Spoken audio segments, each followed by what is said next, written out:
Hello, folks. This is William Cooper. Welcome to the Hour of the Time, the only hour that ever was or ever will be. This is the most important hour in your entire life, for during this hour, you will decide your future, and thus our collective futures. Welcome, folks. Not good news again, I'm afraid, but it is the true news. It's not the baloney that you're being handed out by the administration or by the establishment media. And you won't hear it on any other radio talk show or media show or from any other media station, simply because this program is the only program that has the guts to tell you what really matters. So all this other garbage that you're hearing everywhere else doesn't mean a hill of beans compared to what's happening to our economy right this moment. Let me give you a little background into what our forefathers thought about all this debt. Our forefathers, folks, believed in economy and spending and in prompt payment of public debt. The founders' formula for fiscal responsibility you're going to find out about right now. This is a quote from Thomas Jefferson. "We must not let our rulers load us with perpetual debt. We must make our election between economy and liberty our profusion and servitude," unquote. Article 1, Section 8 grants Congress the power, quote, "to borrow money on the credit of the United States," unquote, and, quote, "to pay the debts," unquote. These powers, however, were granted only for the very strictly enumerated purposes spelled out in that section of the Constitution. America's founders shared a strong underlying philosophy about our national debt. Jefferson advised us that when a question on constitutional intent arises, we should carry ourselves back to the time when the Constitution was adopted, recollect the spirit manifested in the debates, and conform to the probable one in which it was passed. That's a direct quote. Let's examine the founders' own words on public spending and debt. They believed in economy and frugality. Thomas Jefferson said this, "I place economy among the first and most important of republican virtues and public debt as the greatest of the dangers to be feared." They also believed it wrong for government to take the earnings of some in order to give them to others. Quote, "If we can prevent the government from wasting the labors of the people under the pretense of taking care of them, they must become happy," unquote. Thomas Jefferson again.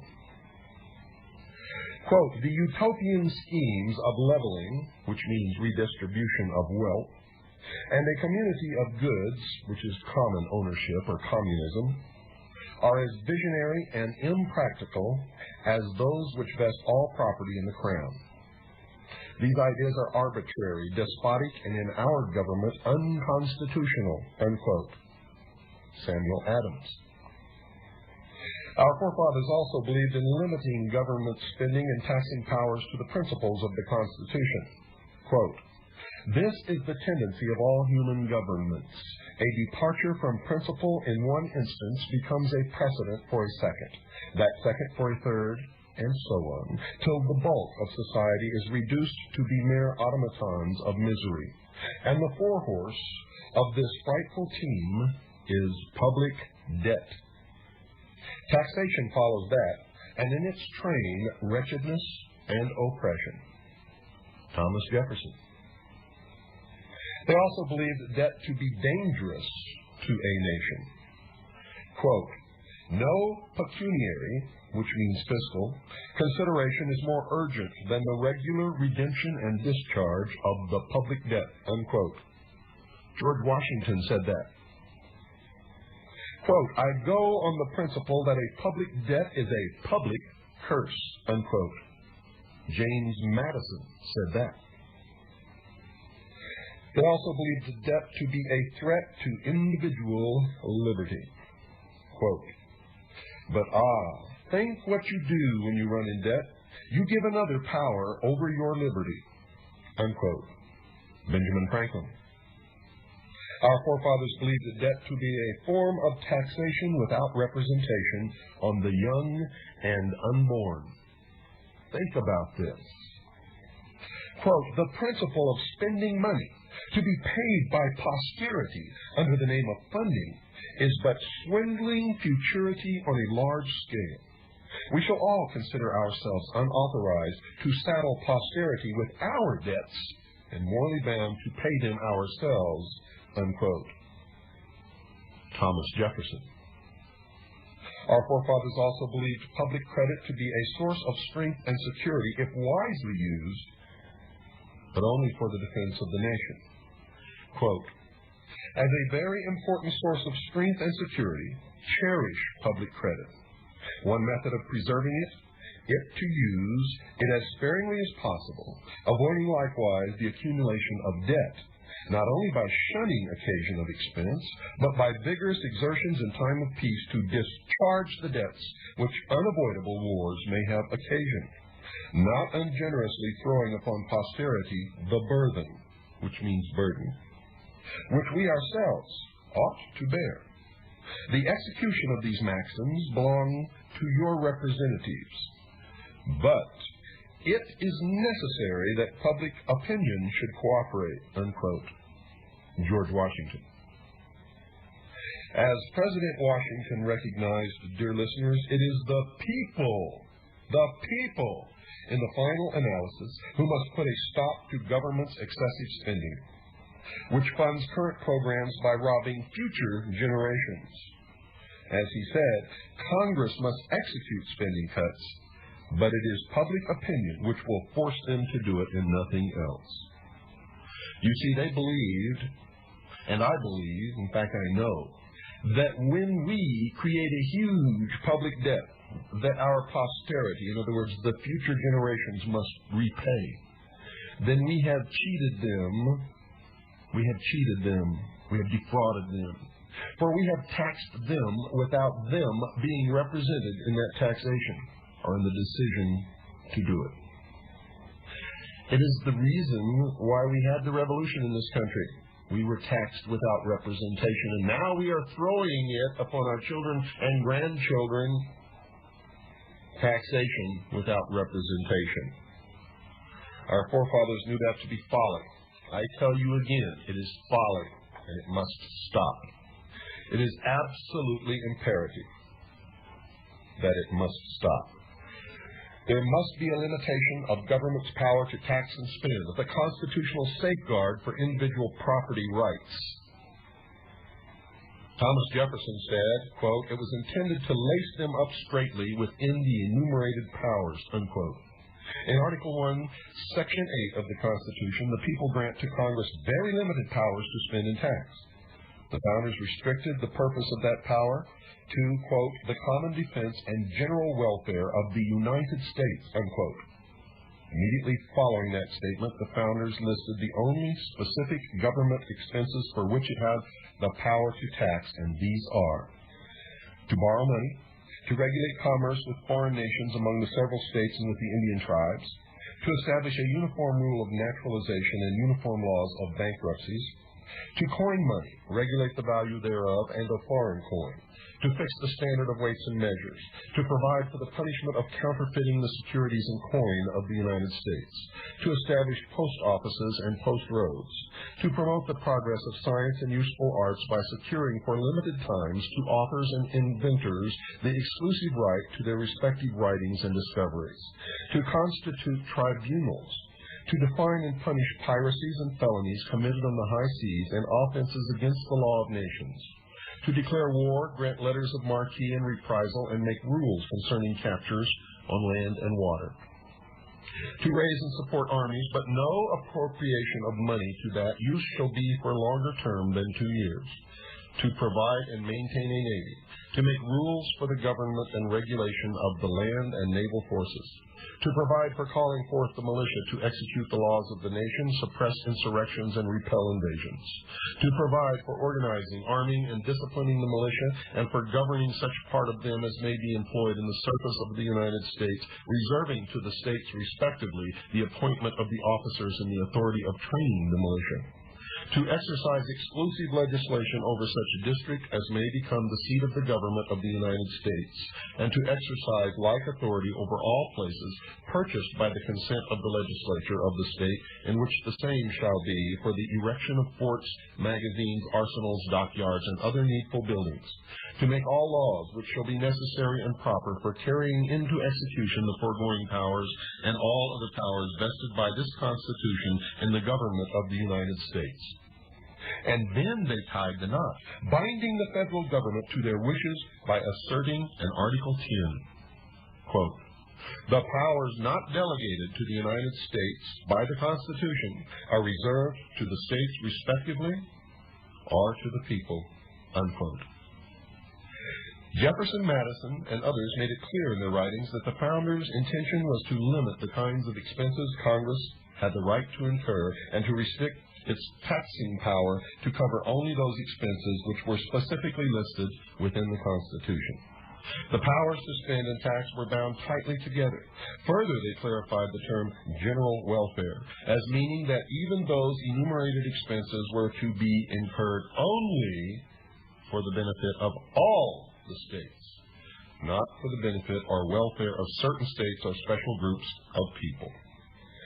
Our founders had just declared their new nation free from a British government that had, quote, "sent hither swarms of officers to harass our people and impose taxes on us without our consent," unquote.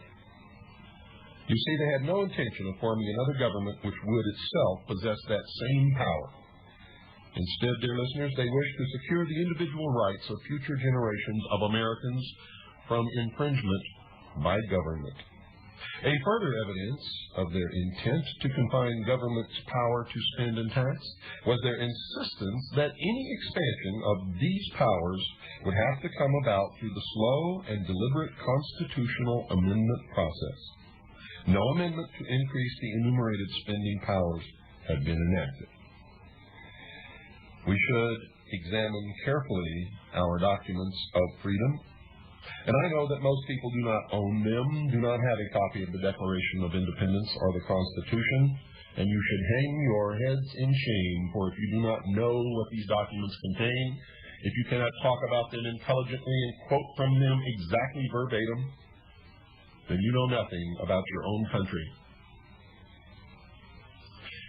And when you talk about the United States of America or the rights of the American people or what America means, you're just dribbling babble, meaningless babble.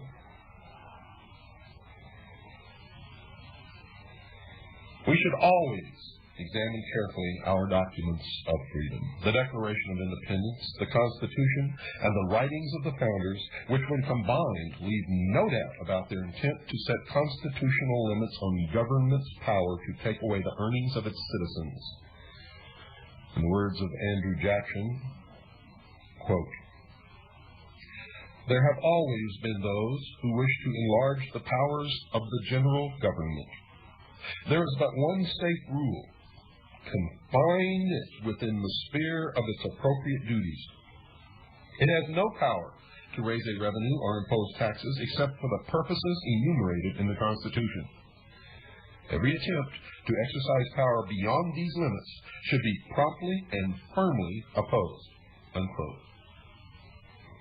The subject of gold and silver coin, the constitutional basis for a sound currency, folks, is of tremendous significance. Article 1, Section 8 says, "The Congress shall have power to coin money and regulate the value thereof."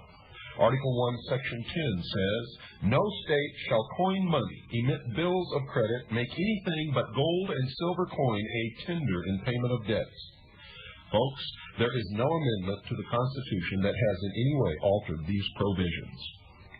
Paper is liable to be abused, has been, is, and forever will be abused in every country in which it is permitted. Thomas Jefferson said that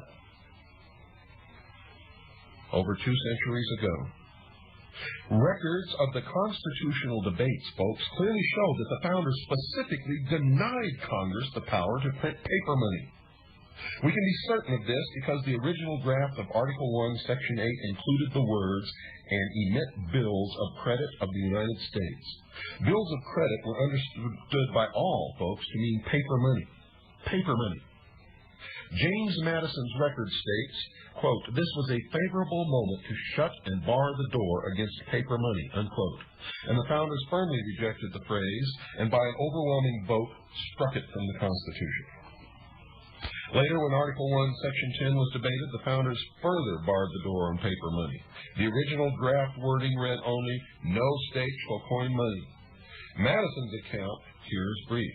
Quote, "Mr. Wilson and Mr. Sherman moved to insert after the words coin money the words, nor emit bills of credit, nor make anything but gold and silver coin a tender in payment of debts, making these prohibitions absolute," unquote. To understand fully the actions of the founders, we must examine the history of money. As Jefferson said, folks, paper money has been abused in every country in which it has been permitted. Even in America, in the years just prior to the adoption of the Constitution, the Continental Congress issued bills of credit, which were nothing more than fiat money or paper currency. The inflated paper currency imposed a cruel tax on the citizens, just as it has in all other countries, and they lost their fortunes. Not worth a continental describes perfectly the dollar, which in 1779 was worth only a penny. A further reason for the founders' action was their desire to restrain the state governments from flooding the country with unbacked paper money. Some states were already issuing bills of credit. Some, like Rhode Island, even forced its circulation by attempting to punish citizens for refusal to use it. Josiah Quincy wrote to George Washington, quote, "There never was a paper pound, a paper dollar, or a paper promise of any kind that ever yet obtained became a general currency, but by force or fraud, and generally by both," unquote. Inflation, deflation, and depression all had brought misery to the new nation, prompting Washington to write, "Good God, who could have foreseen or predicted the disorders which have arisen in these states?" Direct quote, folks, in a 1787 letter to General Knox. It is at this point that the Constitutional Convention convened in Philadelphia. Those who had experienced such trauma were determined to do something to restrain their government from issuing paper money and forcing it into circulation. Thus it was that on August 16, 1787, they approved Section 8 of the Constitution, barring Congress from the right to print paper money. Barring Congress from the right to print paper money, and on August 18th, they framed Section 10, prohibiting, quote, "the friends of paper money," unquote, from going through the state legislatures. Soon after the adoption of these two articles, the tide turned and the nation began to prosper. Its economic ills began to disappear. Its leaders rejoiced. In 1790, George Washington said that revenues were considerably more productive than it was imagined they would be. Spirit of enterprise prevails, unquote. And exclaimed, quote, "Our public credit stands on that high ground which 3 years ago it would have been considered madness to have foretold. The United States enjoys a sense of prosperity and tranquility under the new government that could hardly have been hoped for," unquote. The Pennsylvania Gazette on December 16, 1789 declared, quote, "Since the federal Constitution has removed all danger of our having a paper tender, our trade is advanced 50%. Our people can trust their cash and have brought their coin into circulation," unquote. The founders, folks, lifted the nation from economic depression to prosperity and progress. They did it by a constitutional mandate for a sound currency, one which the government could not manipulate, one that had intrinsic value for the citizens holding it. The Constitution protected the individual's right to own precious metals and to use them as a medium of exchange, and the results were amazing even to Mr. Washington. Andrew Jackson said this in his 8th annual message to Congress in 1836. "It is apparent from the whole context of the Constitution as well as the history of the time which gave birth to it that it was the purpose of the convention to establish a currency consisting of the precious metals. These were adopted by a permanent rule excluding the use of a perishable medium of exchange or the still more pernicious expedient of paper currency. Folks, the Constitution has never been changed. Our money has been counterfeited. Our coinage has been debased. It is all illegal, unconstitutional, and because of it, we are going down the tubes. We are on the brink of the abyss. The greatest depression the world has ever known is just on the horizon, and we are just in the beginning phases of that depression. There are things that we can do, and that is the purpose of this program. You are listening to the Hour of the Time, and my name is William Cooper. I am your host. Last week you learned that the Federal Reserve is not an agency of the federal government, but a private corporation, which invents money out of thin air as a bookkeeping entry, loans it to the United States government. The United States government, to insure the loan, gives the Federal Reserve a treasury bond upon which the Federal Reserve collects interest. So we have to pay back this money that never existed in the first place. It is theft. It is theft, folks. Plus, we have to pay back the interest that was never created. When we pay back the interest that was never created, somebody has to get poorer and poorer. The middle class begins to shrink. Okay, you understand that? Now, there's another way that they steal money from us. They practice fractional reserve lending, which means that they can lend out money that is not actually in the bank based upon a certain amount of reserves. They lend it in the form of credit. This can be compounded over a long period of time. It has been compounded for long that our banks are insolvent. There is no money in the banks. To try to get money to pay back these loans when the money didn't exist in the first place, and it was created out of thin air, plus pay back the interest, the middle class shrinks even more. To prevent the public from finding out that they are being robbed, that their entire country is being stolen right out from under their feet, they create another private organization called the Internal Revenue Service, incorporated in the state of Delaware, to pull money out of circulation and thus slow the rampant inflation caused by the creation of worthless paper and putting it into the economy. They take this money out of circulation. It is paid to the Federal Reserve, not the United States Treasury. It is taken this country and is used to help destroy the sovereignty of the United States of America. Eventually, inflation goes far beyond the expectations of anyone, and the American dream is destroyed. We are so far in debt now that no means to pay it back exists, cannot be paid back. You also learned that the only way to solve this problem is to audit the Federal Reserve, nationalize the Federal Reserve, arrest all who were connected with its creation and with its ownership, seize their assets, print United States notes upon which we do not have to pay any interest whatsoever, based upon the good faith and credit of the United States of America, while we build up our reserves of gold and silver, and once again issue constitutional, legal, and solid money based upon the backing of the wealth that comes from the land, the only wealth that there really is. This is what you learned. Now, if anyone opposes or resists that, it must be backed by the full force of our military might. And if this is not done, we are doomed. Doomed. If you don't believe it, folks, you do the research yourself. The Citizens Agency for Joint Intelligence has spent years researching this. Years. As have many other people in many other groups. Why have you never heard this before? Because no one else has the guts to put it out over the air, because people have been killed to hide this. President Lincoln was killed because he printed United States notes and went against the idea of a central bank privately owned. John F. Kennedy was killed in Guinea Plaza by the secret societies, who are the world bankers, through their arm of Freemasonry, because he had ordered also a printing of United States notes, some of which actually got into circulation.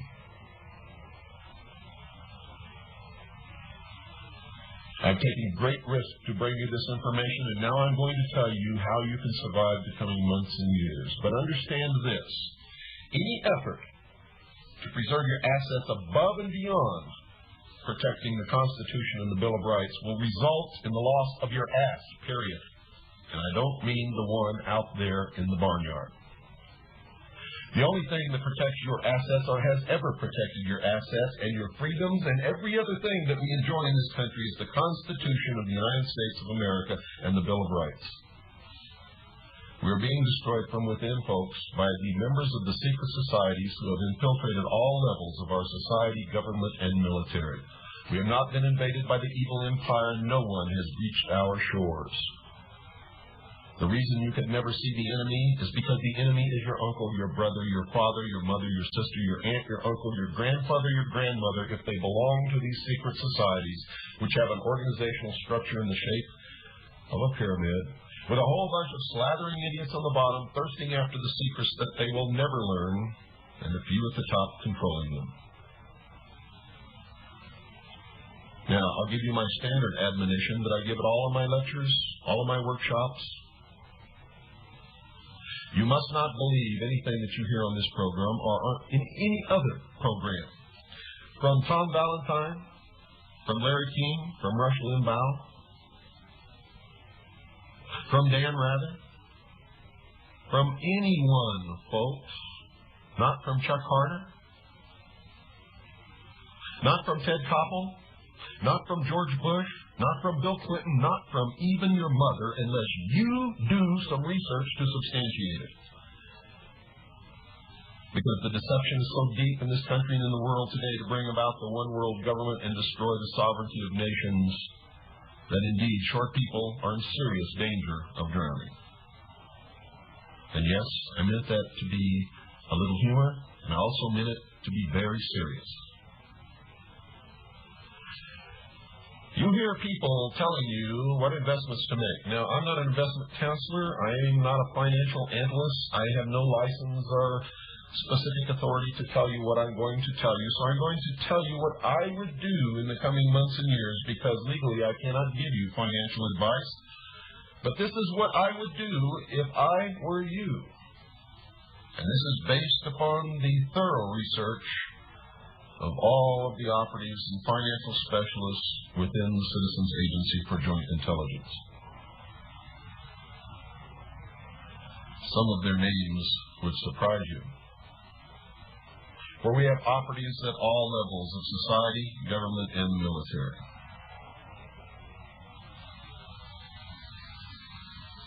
You have been told that the stock market is a good investment. I am going to tell you that I believe through the Citizens Agency for Joint Intelligence that the stock market is going to collapse. I believe it will not stabilize it until it reaches approximately 500. This is what I believe. Now remember, I'm not giving you advice. I'm not giving you advice. I'm telling you what I believe, what the Citizens Agency for Joint Intelligence has informed us, and what I would do in the coming years if I were you. Remember, I'm not giving you advice of any kind. Period. I believe that, as people always have in the past, they will begin to buy gold and silver, and the price of gold and silver will shoot up through the roof. I believe the dollar will be devalued approximately 100 to 1, which means a dollar will be worth a penny. A penny. I believe this is coming, folks. It is coming. If it doesn't happen, it will surprise me. But even if it's not devalued that much, it must be devalued by at least as much as 10, which means a dollar would be worth 10 cents. Gold and silver will shoot through the roof, according to the calculations of our intelligence operatives in the Citizens Agency for Joint Intelligence. We believe that those who have been hoarding the gold supplies of the world for centuries will then open their vaults and flood the market with gold and silver, causing a crash of the gold and silver markets. People fearing for their security will then dump all their gold and silver, and it will be bought by these same people who flooded the market at dirt cheap rates, leaving them with the only supplies of gold and silver in the world. Understand what I'm telling you. When everything stabilizes out, I believe that the price of gold will be around $2,500 or $3,000 an ounce. Silver will be between $150 and $250 an ounce. Ownership of gold and silver by the common people will be outlawed. But as always, in repressive regimes and under despots, a black market will thrive.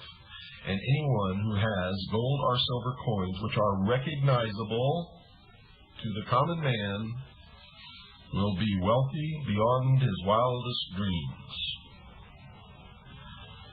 I also hear people recommending that you buy real estate. We believe here at the Citizens Agency for Joint Intelligence that real estate prices will plummet by as much as 85% and will only retain approximately 15% of its present value.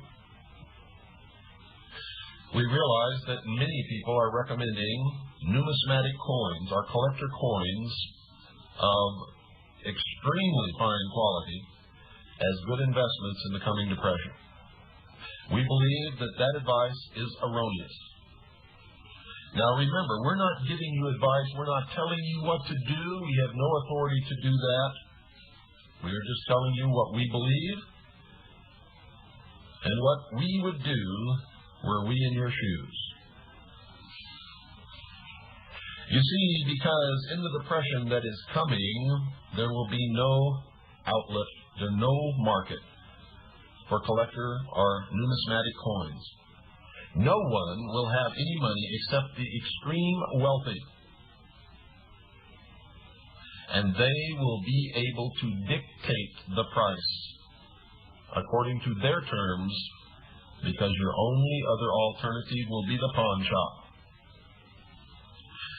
We believe that you will only be able to collect a small spot above the true value of the metal in the coin.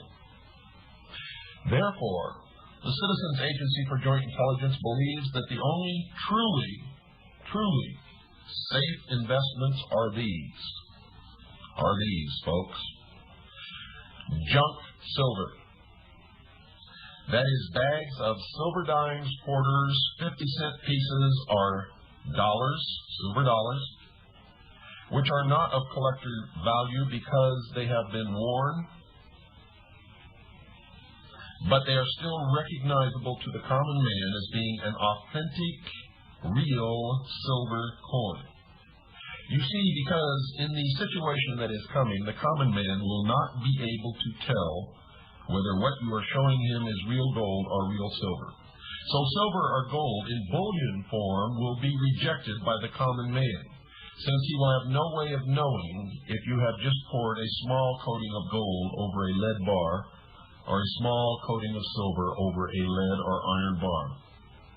So to protect himself, the common man will accept only gold or silver coins which he can recognize as being legitimate gold or silver coins, which means Krugerrands, pandas, maple leafs, silver dollars, silver quarters, silver dimes that can be recognized by the common man. If the common man cannot recognize the coin, he will reject it.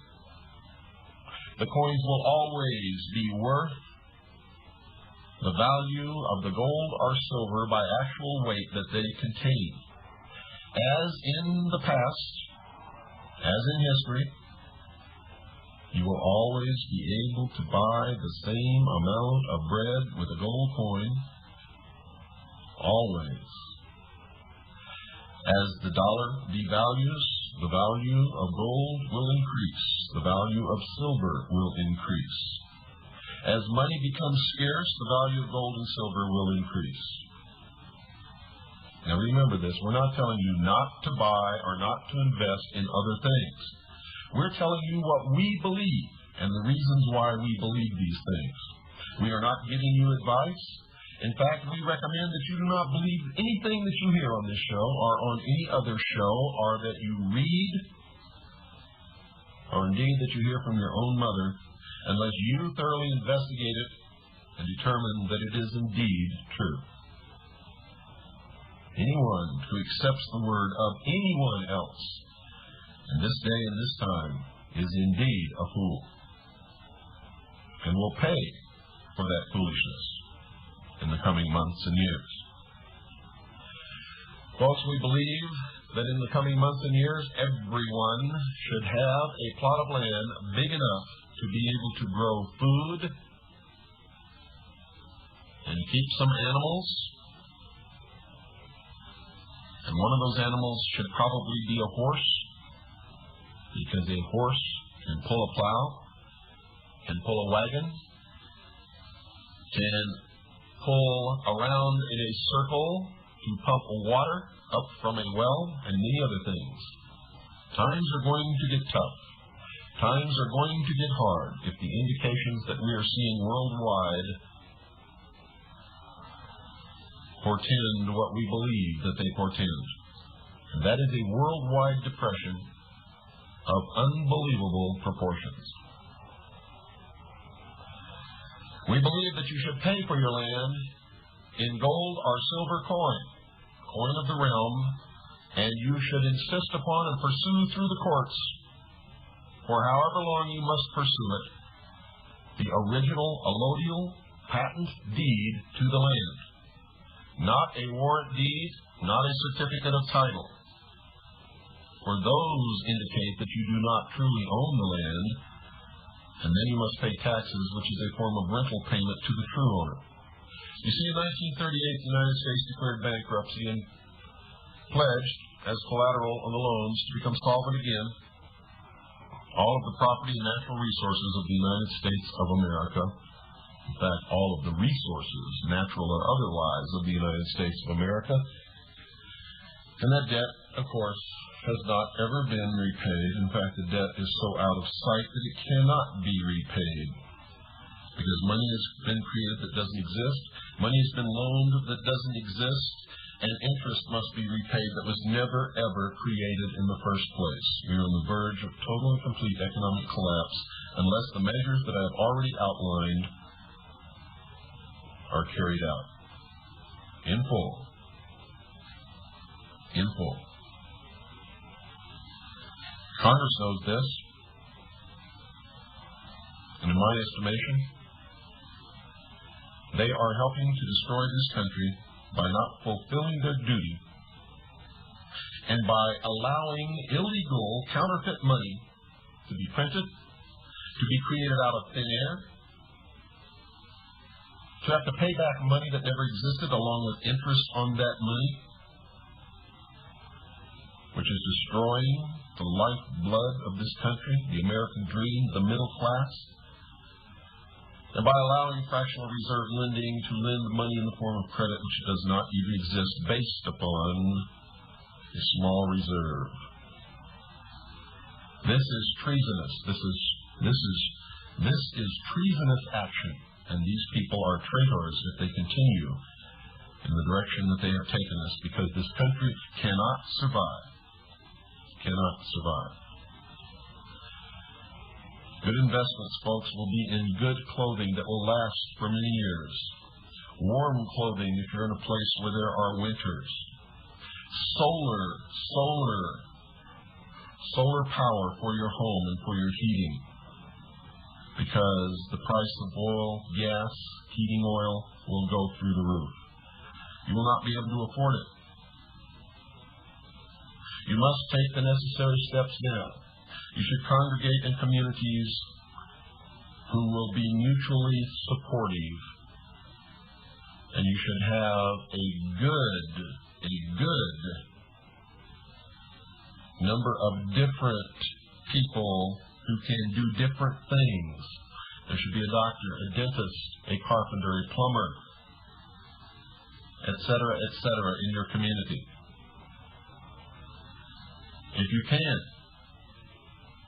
learn how to develop a bartering system amongst yourselves. Everyone in this country, I believe, is obligated as a citizen to own a weapon according to the second article and amendment to the Constitution to make sure that you stay free. And you should form, as it states in the Constitution, a well-regulated militia, which the Senate has designated is a universally armed people, and the dictionary defines as every man or boy between the ages of 18 and 45 who will own a weapon and 100 rounds of ammunition. For your mutual protection, folks.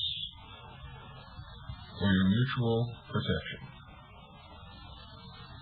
So, you need land big enough to grow food and raise animals so that you can be self-supporting. You need to be in a community of people where you can barter goods and services amongst each other and be mutually supportive and organize a well-regulated militia for your protection. Good investments are things that you will need during hard times. The storage of food, at least 2 years' supply. Good clothing that will last a long time and that will keep you warm in the winter.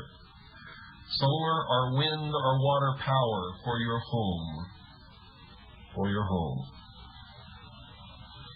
Gold or silver coins, what we call junk coins, of the smallest denomination.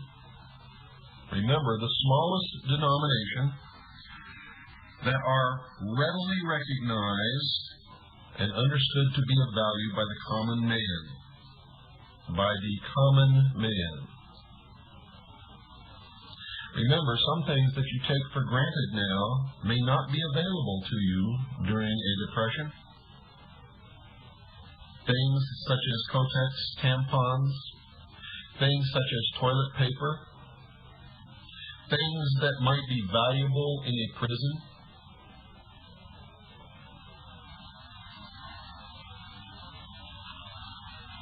Understand that many items will be scarce or non-existent. And these are things that you must remember to stock up on.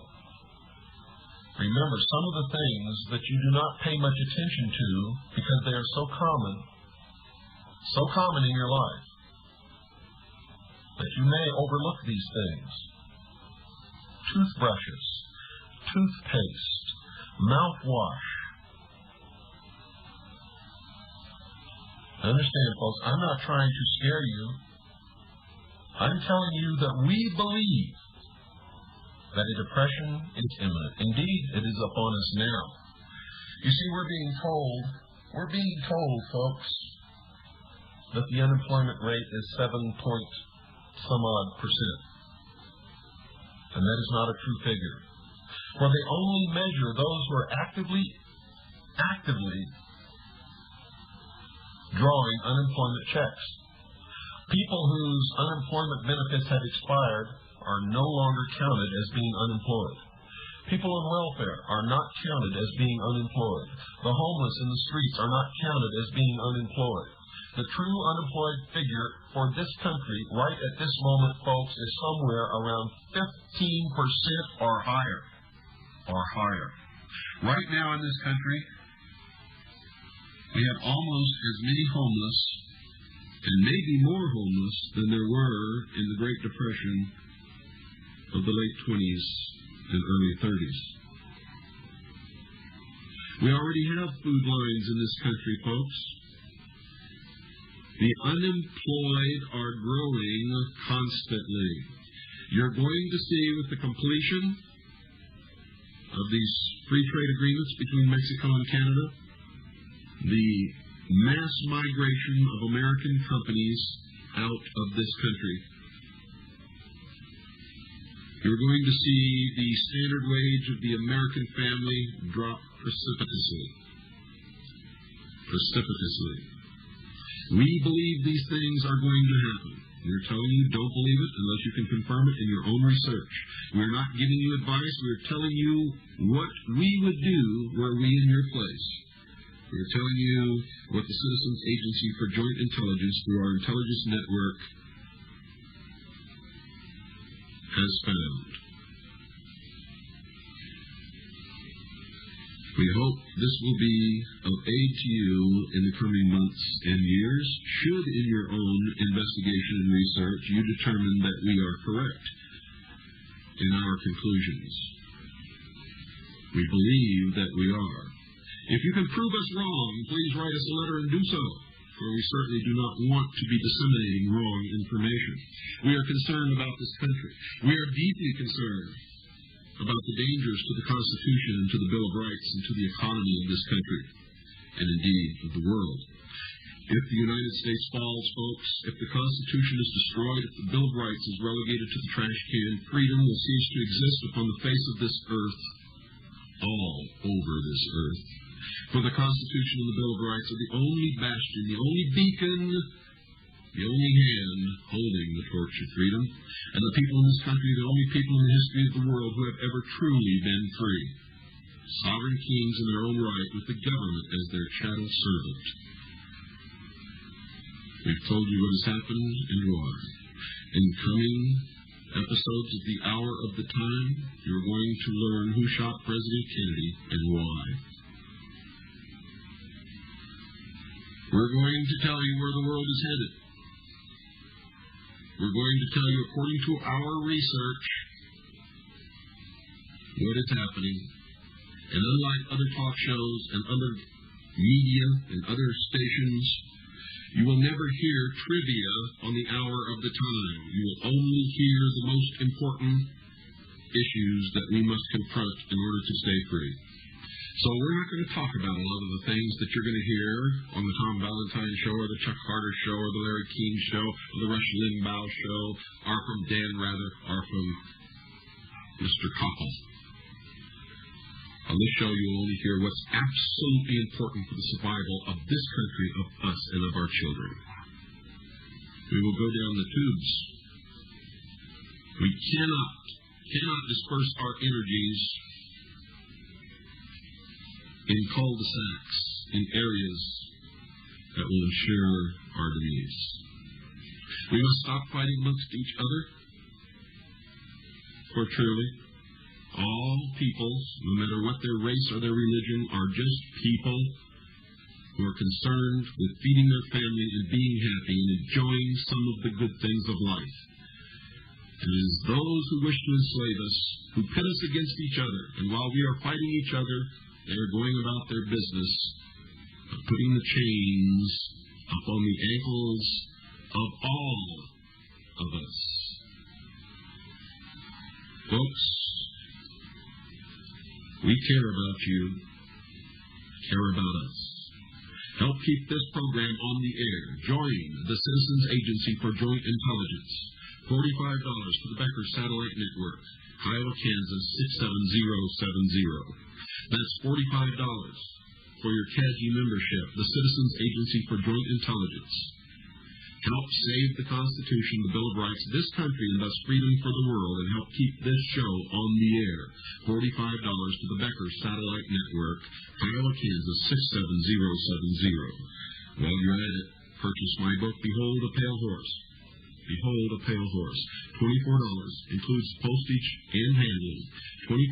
That includes postage and handling. To the Becker Satellite Network, Kiowa, Kansas 67070. Again, we urge you, do not believe anything you hear on this program, on Tom Valentine's program, on Chuck Carter's program, on Rush Limbaugh's program, on Larry King's program, from Dan Rather, from Ted Koppel, from George Bush, from Bill Clinton, from H. Ross Perot, or from indeed your own mother, unless you have done real research, real investigation, and can confirm that what you're hearing or reading is correct. If you do not do that, you will always be someone else's puppet on a string, and when they pull the string, you will jump right on cue, just as you have always jumped right on cue throughout history.